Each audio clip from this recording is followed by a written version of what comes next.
Hi friends, তো এটা হলো সকাল সকাল। আজ হলো বৃহস্পতিবার। তো সকাল সকাল একটু খেয়ে নিলাম চা। তো চা সকাল বাবার বাড়িতে থাকলে চা খেতে বেশ ভালোই লাগে। আর খেয়ে নিলাম একটু ওটস, তারপরে মা বানালো একটু ওটস। কারণ আমি আর বাবাই ওটস খাই, ওই বাড়িতে থাকলে ভাই খুব একটা খেতে চায় না এই ওটস, মশালা ওটসটা। মানে ওর মানে কোনো কিছুই খাবার কোনো এই এসে নেই। তো তো চলো সকাল সকাল ব্রেকফাস্ট বৃষ্টি করে নিলাম। পড়বে এক্ষুনি, পরে জামা কাপড় মেলা যাবে না। তো তোমাদের একটু ওয়েদারটা জাস্ট দেখাই, দেখো অবস্থাটা দেখো। আজকে হলো বৃহস্পতিবার, বৃহস্পতিবারে আকাশের অবস্থাটা দেখো। আজকে কালকে তো অমাবস্যা ছাড়বে, এখন অমাবস্যা ছাড়েনি।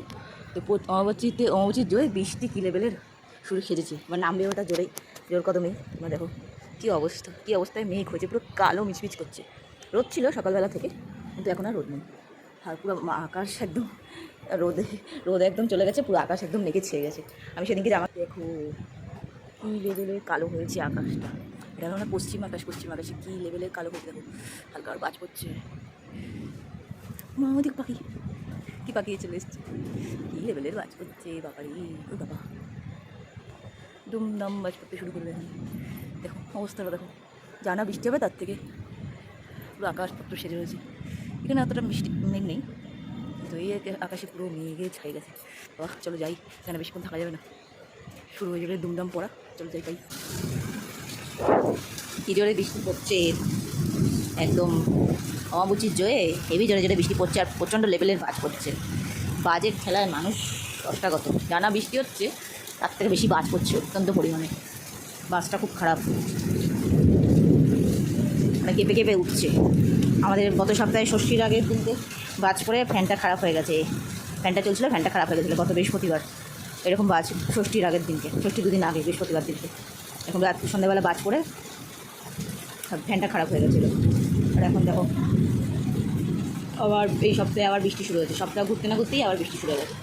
প্রতি বৃহস্পতিবার বৃষ্টি শুরু হয়েছে, আর কী লেভেলের বাজও পড়ছে, ভয় এখানে দাঁড়াবে না। প্রচণ্ড পরিমাণে বৃষ্টি আর বাজ পড়ছে। যাই রান্নাবান্নায় একদম হালকা একটা কিছু প্রিপারেশন করে রেখেছি, সেটা অবশ্য রাতে। আর এখানে হচ্ছে হলো চাল কুমড়ো দিয়ে চিংড়ি মাছ। তাই আজকে রাতে আজকে একদম সিম্পল রান্না, চাল কুমড়ো দিয়ে চিংড়ি মাছ। এখন হচ্ছে শাক ভাজা হচ্ছে, শাক ভাজা, রসুন পেঁয়াজ লঙ্কা দিয়ে। এই শাকটা বেশ ভালো লাগে, কলমি শাকটা ভালো লাগে, এটাও বেশ সুন্দর। লোটে শাক, এটাও বেশ ভালো লাগে। লোটে নয়, মোটে শাক, মোটে শাক। কালকে চাল কুমড়োটা দেখানো হয়নি, কালকে চাল কুমড়োর মধ্যে ছোলা দেওয়া ছিল, আজকে ছোলাটা ভেজানো হয়নি, কিন্তু টেস্টটা কিন্তু বেশ খেতে খেতে বেশ ভালোই হয়েছিল। ছোলা দেওয়া চিংড়ি, চাল কুমড়ো, চিংড়ি মাছ এখানেও আছে, কালকেও ছিল। চাল কুমড়ো দিয়ে চিংড়ি মাছটা বেশ ভালো হয়েছে বলে চিংড়ি মাছ দিয়ে চাল কুমড়ো সেই জন্য বড় বড় আজকে বাবা আবার চাল কুমড়ো নিয়ে এসেছে। এই একটা এখানে এক থেকেও বড়, আরো একটু বড়, এই পর্যন্ত ছিল। আর একটা বড় প্লেট করে রেখেছি চাল কুমড়ো খেয়ে, আবার চাল কুমড়ো দুখানা নিয়ে এসেছি। এই হচ্ছে দুটো রান্না হচ্ছে এখন। আর হচ্ছে আরও দুটো জিনিস, তারপর কিছু নেই। এখানে ডাল আছে, ডালই আছে, আর এখানে ভাতই আছে, গরম পেঁপে আলু কুমড়ো সেদ্ধ দেওয়া আছে। এগুলো আজকে বৃষ্টির ওয়েদারে রান্না। আর কালকে তো মাছ আছেই, পাবদা মাছ আছেই কালকে। আর ওখানে হচ্ছে বৃষ্টি এখনও বন্ধ হয়নি, বৃষ্টি এখনও চলছে।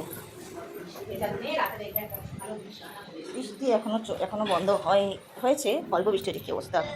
বৃষ্টিতে একদম ওয়েদারটা একদম খারাপ। এখন একটু বৃষ্টিটা কম হয়েছে, এখন ওই 3টে সাড়ে 3টে মতো বাজে, এখন একটু বৃষ্টিটা কম আছে। আবার নামবে, পুরো কালো হয়েই রয়েছে, আবার নামবে। এই হচ্ছে এখনকার ওয়েদার। কালকে অমাবস্যা শেষ, সেই জন্য আজকে একদম অমাবস্যার জয়ী বৃষ্টিটা হচ্ছে। আজকে বৃহস্পতিবার, অমাবস্যার জয়ী বৃষ্টি হচ্ছে। তো বৃষ্টির দিনে একদম হালকা পাতলা খাওয়া দাওয়া ভালোই লাগে, বেশি রিচ ভালো লাগে না। তো চলো বৃষ্টি হচ্ছে, হোক, আবার হবে। তো সারাদিনই বলতে গেলে বৃহস্পতিবারে সারাদিনে বৃষ্টি ছিল। বৃষ্টি এটা হলো বিকালবেলা, তখন বাজে এই 5টা-6টার মতো, তখনও বৃষ্টি পড়ছিল। মাঝখানে একটু বন্ধ হয়েছিল, তোমরা দেখতে পেলে। তো মাঝখানে একটু বন্ধ হয়েছিল, আবার বৃষ্টি সারাদিনই বলতে গেলে পড়ছিল। তো বৃষ্টি ওয়েদার বেশ ভালোই লাগে বেশ। আর সারাদিন এত বৃষ্টি পড়ছিল, বৃষ্টির থেকে এত বিদ্যুৎ চমকাচ্ছিল, সে বিদ্যুতের চোটে মানে মানুষের প্রাণ ওষ্ঠাগত। মানে কি বলা যায় আর কি। কেউ বাড়ি থেকে বেরোতেও পারছিল, আমার ভাইয়ের একটু বেরোনোর ছিল, ও বেরোতে পারলো না। যাই হোক, এর মধ্যে বেরোনোটাও একদম উচিত না। তো যাই হোক, আমরা সবাই বাড়িতেই ছিলাম। এটা হলো বিকালবেলা। মা সন্ধ্যা, এটা হলো রাত্রিবেলা মা আমাদের বানাচ্ছিল হলো মোগলাই পরোটা। তো মোগলাই পরোটাটা খেতে কিন্তু এইগুলো করতে একটু বড় বড় করলেই লাগে, সুস্বাদু হয়েছিল, টেস্টি। এটা হলো ফার্স্ট মোগলাইটা ভাজা হচ্ছে। আর এটা হলো আস্তে আস্তে সব কটা ভেজেছিল এইভাবে বেলা হচ্ছে এটা। একটা একটা করে। তো খেতে কিন্তু খুব দারুণ হালকা টেস্ট হালকা হচ্ছে হয়েছিল। এখন। তা আমরা খুব ভালোই আস্তে খেয়েছিলাম। আস্তে হয়। এই এমনকি আমার ছেলেকেও খাইয়েছিলাম। কী বলো তো, সব কিছুই না একটু একটু করে আস্তে আস্তে বেলা খাওয়ানোটা বয়সী। দরকার। তো সেই জন্যই খাইয়েছিলাম। তো রাত্রিবেলা মা তোমরা দেখতেই পেলে মা মোগলাই পরোটা বানিয়েছিল, খেতে কিন্তু খুব দুর্দান্ত টেস্ট হয়েছিল। তো দেখো এক থালা মা বানিয়ে নিয়েছে। আর এটা হলো ফার্স্টে ভাঙা, এটা হলো ফার্স্টের একটু ভাঙাটা একটু ভেঙে গেছিলো, কিন্তু ভাজতে তেলে তেলে ভেজেছিল তো একটু ক্রাঞ্চি হয়ে একটু ভেঙেই গেছিলো, পাতলা হয়েছিল। তো সবগুলো কিন্তু খেতে ভীষণই টেস্টি হয়েছিল, দেখতেও ভীষণ, দেখতে পাচ্ছ কি লোভনীয়, আর খেতেও কিন্তু খুবই স্বাদ হচ্ছে, মানে বলতে পারছি না, মানে টেস্টটা ভীষণ ভালো ছিল। আমার ছেলেকেও খাইয়েছিলাম, আমার ছেলে তো রুটি রুটি করে খেয়েছে। মানে সবই খাবার জিনিসই দেওয়া এগুলোর মধ্যে। তোমাদের সাথে পরে রেসিপিটা শেয়ার করব, তোমরা অবশ্যই ট্রাই করে দেখো। আমার মা কিন্তু খাবার দাবার খুব টেস্টি খাবার দাবারকে ভালোই বানায়। তোমরা কেমন লাগলো ভিডিওটা অবশ্যই কমেন্ট করবে, বলো ভালো লাগলো।